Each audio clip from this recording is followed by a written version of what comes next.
ఇక్కడ అసలు ఏం బాగాలేదమ్మా. అత్త వాళ్ళ ఇంట్లో ఉండలేకపోతున్నాను. డాడీకి చెప్పి హాస్టల్ డబ్బులు అత్త నువ్వు ఇక్కడే ఉన్నావా? అత్త చాలా బాగా చూసుకుంటుందమ్మా. మాట్లాడతావా అమ్మతోటి? వద్దా? పండగ కూరెళ్తారా? ఎలాండి అత్త, నాకు ఎగ్జామ్స్ నేను ఉండిపోతానులే. ఓ ఇంట్లో బంగారాలు ఉన్నాయి కదా. నేను మా ఫ్రెండ్ గడ హాస్టల్లో ఉంటాను. మీరు వచ్చిన తర్వాత వస్తాను, సరేనా? రేపు నా పుట్టినరోజు కదా, ఫ్రెండ్స్ రూమ్లో సెలబ్రేట్ చేస్తానంటున్నారు. వెళ్ళనా? వెళ్ళు. 9 లోపు వచ్చాయి. 9 లోపు అంటే వద్దులే, ఇక్కడే ఉంటాను. నువ్వు ఎప్పుడు చేస్తావు కదా దెబ్బ రొట్టి, అది చెయ్యి.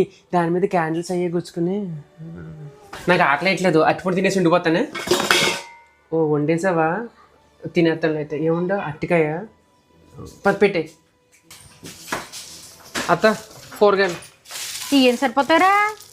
నా దగ్గర మళ్ళీ తీసుకొస్తానులే. లంచ్ బాక్స్ కూర ఉంది, రైస్ కలిపేసి పెట్టేసావా? అదంతలే, కోడి తిండి. నువ్వు ఎంత తింటావు అది తెలియదేటి, అది కూడా మిగిల్చేస్తావు. ఇన్ని మాటలు పడితే